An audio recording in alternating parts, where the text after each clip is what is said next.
Hey there, how you doing today on this Thursday? I hope it's off to a great start. Hope you're getting ready for a nice weekend. We got one more day to the weekend, but I hope you're getting ready for the Super Bowl. I'm looking forward to it. I'll have some thoughts on the game perhaps here tomorrow. Some really interesting angles in the Super Bowls in terms of like what to look out for with the Eagles and the Chiefs. All right, I want to talk about the Cardinals. I want to talk about this reset. And I'm not going to talk about the reasons why it's not a reset, like go player by player, who they're not committing to. And, they doesn't seem to be a lot of wiggle room, at least now for young arms in the starting rotation. I've been through all that before. But what I want to do is kind of take the whole reset thing and kind of turn it upside down. Because as you know, I've made fun of Cardinals management for declaring 2025 as the year of the reset. I get some pushback on this, which is fine. I welcome it. It gives me a chance to explain myself so others can have a better understanding of the point I'm trying to make. Sometimes I don't make the points as well as I should, so I'm always happy to explain, elaborate. So about the reset, as usual, under President of Baseball Operations John Mozeliak, the Cardinals are going halfway with this, maybe less than halfway. You look around the majors, you see, people who run baseball departments in other organizations, they take some bigger steps. I mean, I'm not saying everyone's going to take like these gigantic steps. There's going to be some teams that are more conservative than others when it comes to signing free agents. There's different levels of this. And, other organizations, you see people taking bigger steps than the Cardinals because the Cardinals aren't really taking any steps this offseason. More on that in a little bit. And Mozeliak, as we know, is a half measure guy. That obviously wasn't true when Mo traded for Paul Goldschmidt before the 2019 season, and when he acquired Nolan Arenado in a trade before 2021. Those were absolute big moves. They were power move acquisitions, but they were followed, unfortunately, or maybe I should say not followed, by other impactful additions. They were followed mostly by the typical John Mozeliak half measure moves, especially with pitching.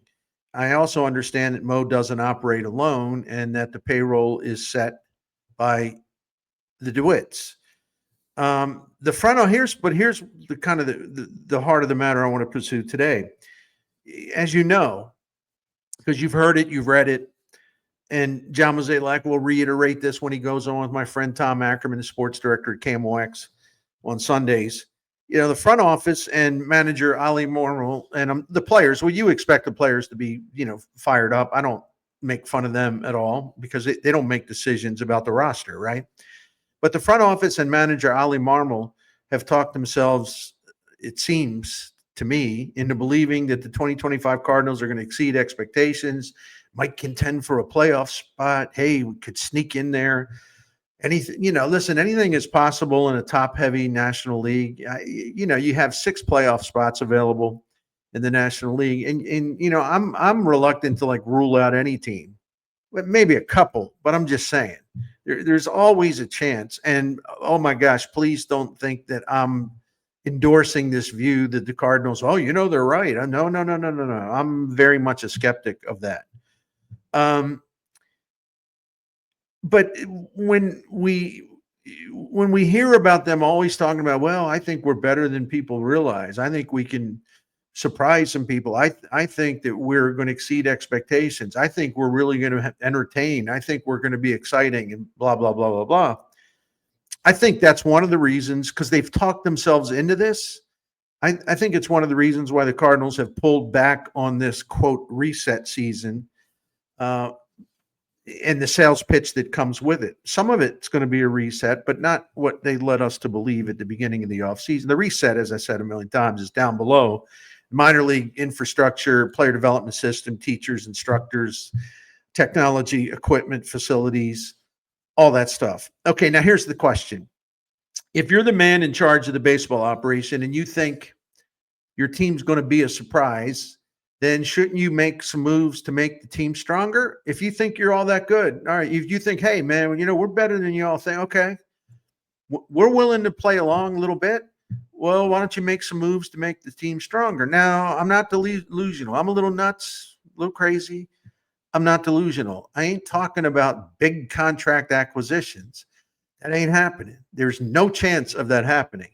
I'm talking about, ironically enough, some of these half measure moves that Mozeliak is so fond of, and then sometimes they work for what they're intended to do. Like, you can't make a half measure move when the situation calls for a big move, right? And that's what they do. They settle for half measure. Now, this is a different kind of season. And so given the limitations, there's still room for some half measure steps that can reinforce your roster a bit. But as I've talked about on the Bernie Miklasz show here a lot, it's like, it can't be a reset if hey, we're keeping Ryan Helsley because we think we're going to be really good. We're going to hold on to him. He can be a free agent after the 2020 season. I suppose the Cardinals could auction him off at the trade deadline, but for now, I'm only talking about the players that they have and the players they say they're going to keep.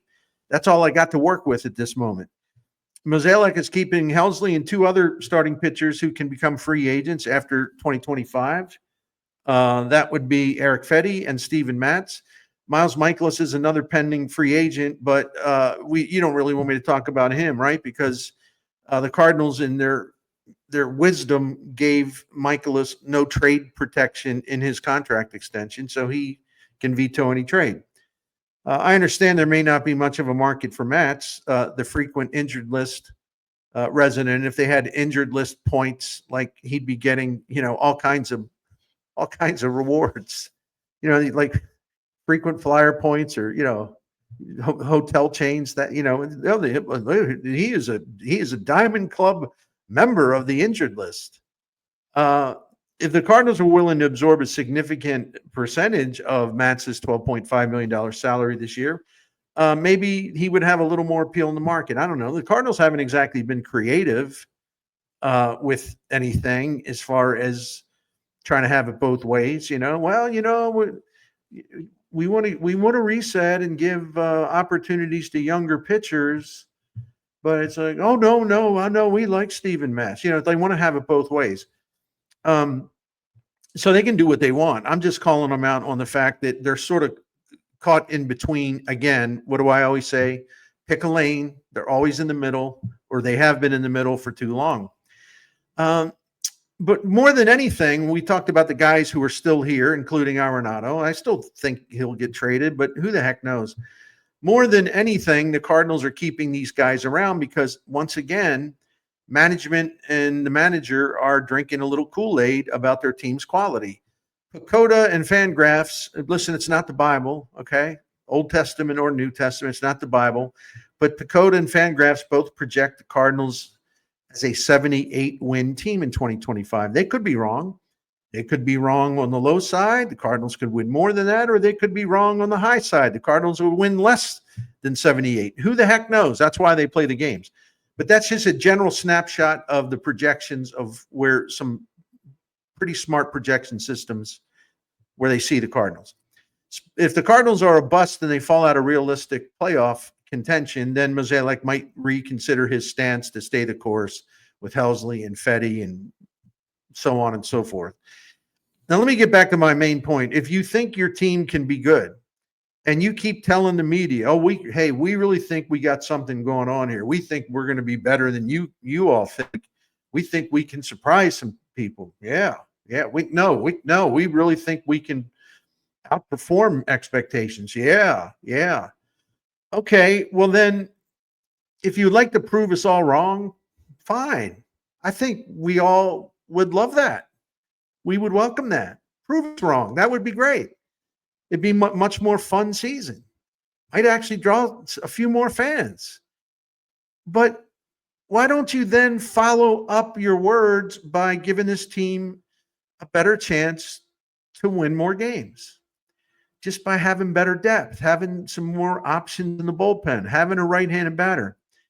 As of this morning, 28 major league teams have signed 151 free agents. That, according to roster resource at Fangraphs. 28 major league teams have signed 151 free agents. Only 2 teams have stayed completely out of the free agent market, major league free agent market altogether, as of 1:54 right now in the afternoon Central Time. 151 free agents have been signed by 28 teams. The only two teams to stay out of the market altogether are the Miami Marlins and the St. Louis Cardinals. Now, look, I'm on board with the reset of bringing in smart people and those smart people hiring other smart people who then hire more smart people. And that's how you fix your minor league system, your operation, your infrastructure, and you do a better job of developing your young players, because they have talent down below. They just don't develop them very well. And so I'm all on board with that because it's way overdue and it's absolutely necessary. And it gets the Cardinals back to being to a strength that was a big part of all the winning they used to do before they let all that fall apart. So, but should you really be hanging around like we're talking about who's spending money in the offseason?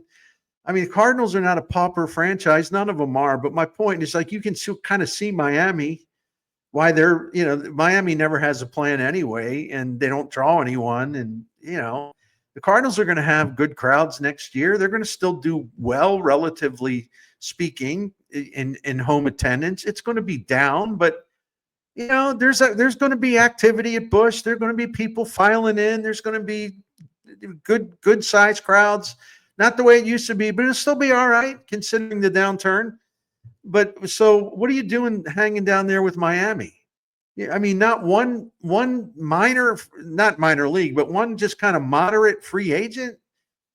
Come on. If you're keeping Helsley, shouldn't the Cardinals make sure to reinforce the setup relievers in front of him? Andrew Kittredge, who did such a fine job last year, he walked as a free agent to Baltimore. I got that. They gave him a pretty good salary. So good for him. I didn't expect them to keep Kittredge. It's not even something I want to debate because I know it wasn't going to happen.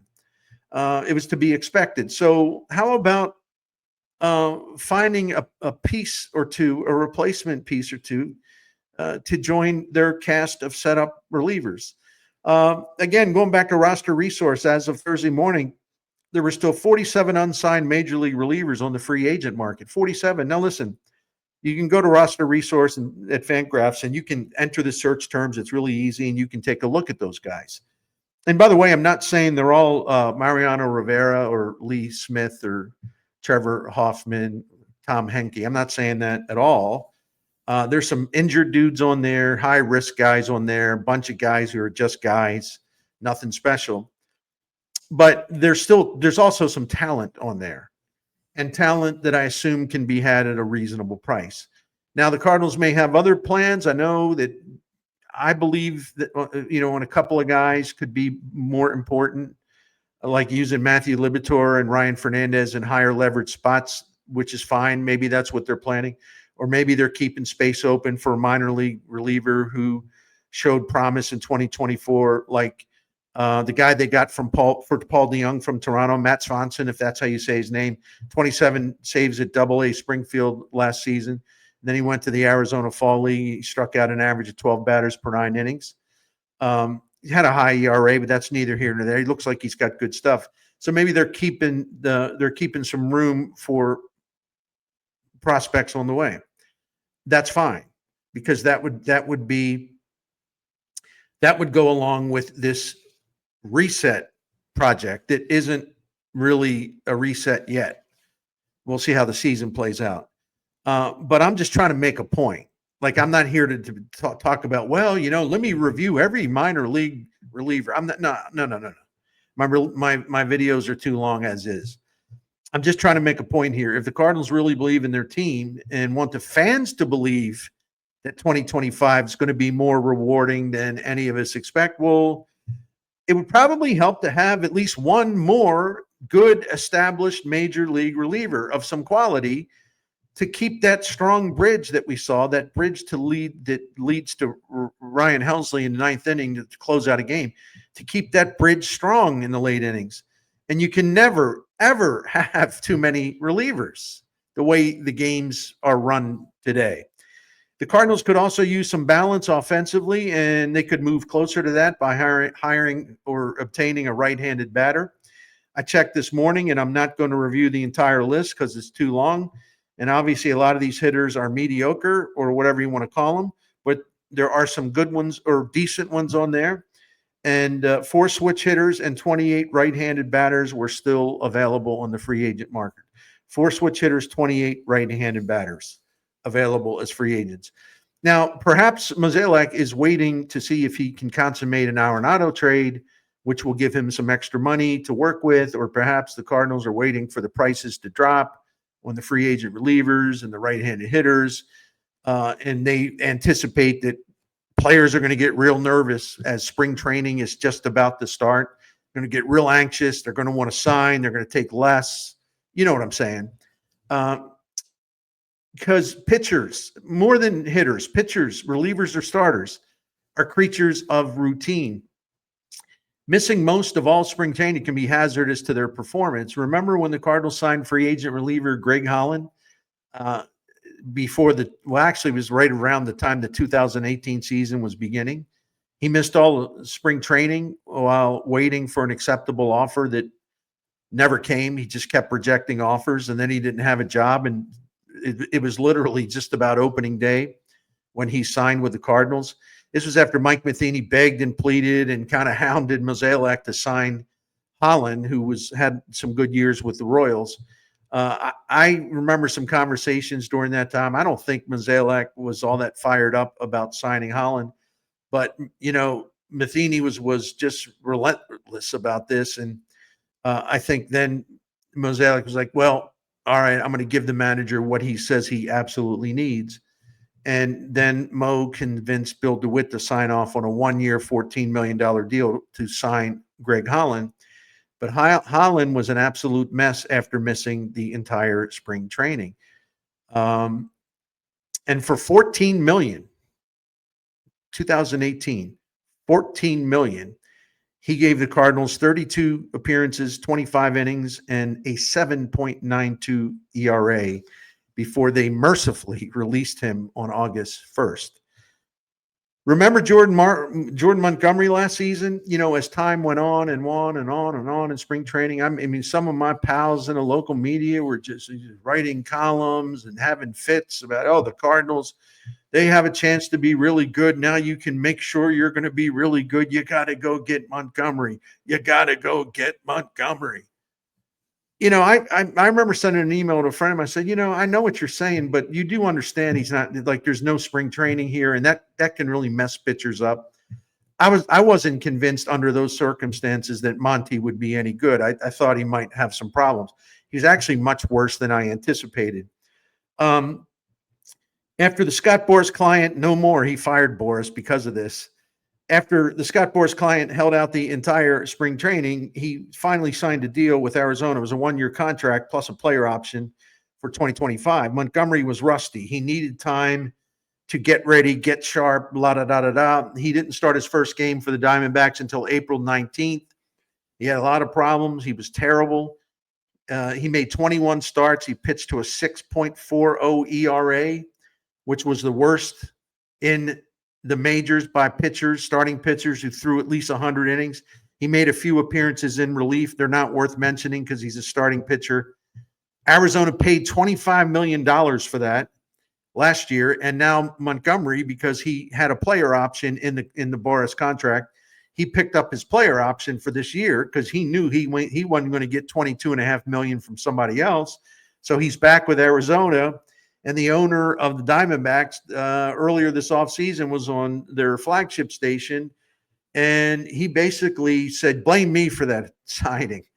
Just blame me. It's my fault. And he was clearly ticked off that they gave $25 million. It's going to turn out to be $47.5 million to Jordan Montgomery, who last year had the worst starting pitching ERA in baseball. Oh, he was Ken Kendrick. He was livid. Listen, I use this as an example of what can happen if you sign pitchers who miss spring training. It's risky business. So if Mozeliak has got an inkling to sign a reliever or two, we'll do it sooner. Do it later. Once again, I'm not talking about big ticket guys. I'm talking about affordable guys. Don't wait until it's too late for them to get in shape and get sharp by being there with enough time left in spring training. And better yet, all of spring training. As for adding a right-handed batter, it's kind of important because last year Paul Goldschmidt had his weaknesses, but he had strong performance against left-handed pitchers. But even with Goldie putting up an 839 OPS against lefties last season, the Cardinals as a team turned into third worst offensive performance against left-handed pitchers over the last 15 seasons. Third worst over their last 15 seasons, their effectiveness against left-handed pitchers. So, yeah, they could use a capable right-handed bat. So let's try to wind this down. If the Cardinals aren't committed to a true reset of the major league roster, in other words, well, we're not going to spend money because we want to give opportunities to all of our kids, even though I still see Lars Nootbaar referred to as a kid. I think he's going to be 28 or close to it. He's not a kid, but I get it. I'm sorry to be a crabby about that. So I use kids sarcastically, but they keep telling, oh, no, it's all about the young players and the young pitchers.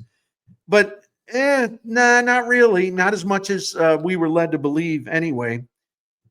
But here's the deal. If they aren't committed to a true reset of this roster, and the front office and the dugout staff are so confident that the Cardinals can perform better than projected and better than we all think, all of us negative, nasty people, then Mozeliak should back up his own opinion.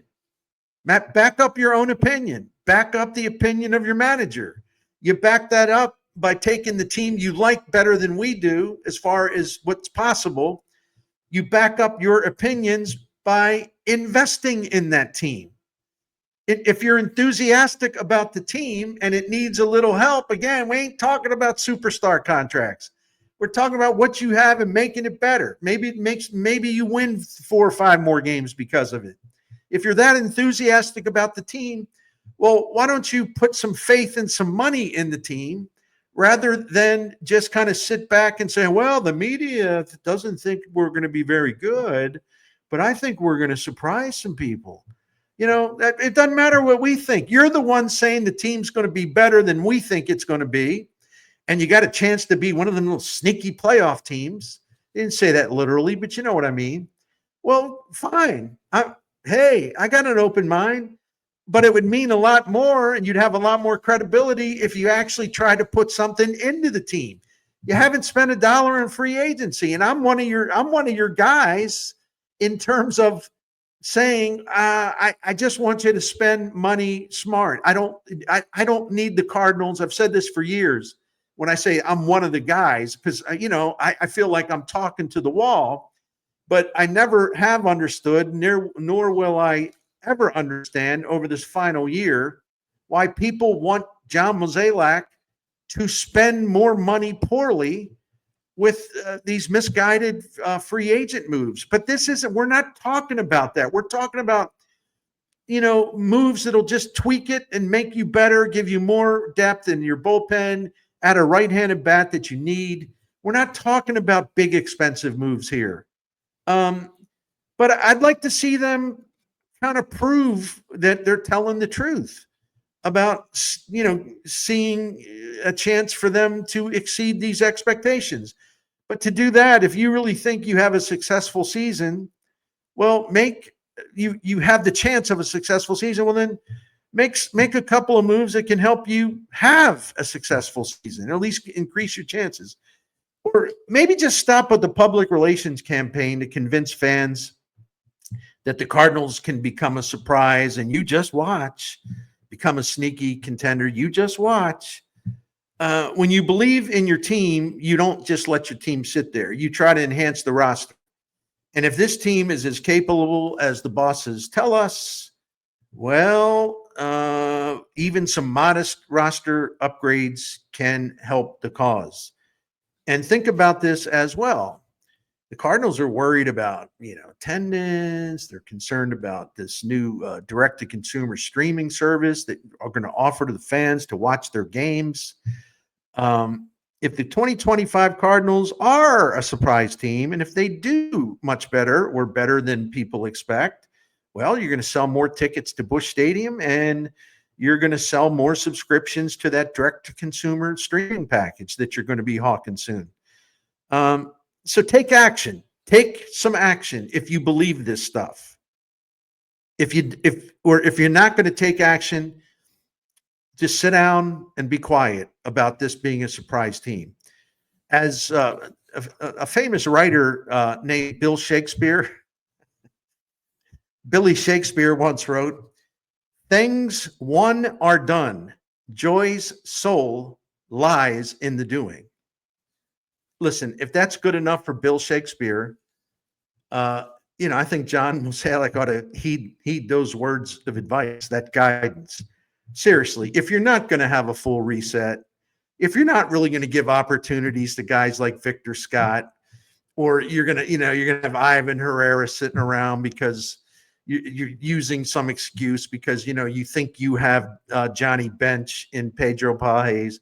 If you're going to deny opportunities to young starting pitchers, and all that stuff, well, listen, if you're selling a dream that this can be a good team, okay, again, back up what you're saying. Try to make, if you love this team, try to make this team you love stronger than it is. And I'm even saying you don't have to spend a whole hell of a lot of money to do that. All right. I'm done. Thanks for watching. Don't think I'll have a video later, but you never know with me. Anyway, thank you. Appreciate it. Please subscribe to the Bernie Miklasz Show. Hit the like button and make some comments. I haven't been good about getting in there. I've been really, really busy. And I'm going to have to get to work on some of that, responding. But it's tough to do that with my schedule and doing all these other things. That KMOX keep me awfully busy, which I like. But I'm just saying. All right, take care. We'll be back by latest tomorrow morning sometime. Thank you very much.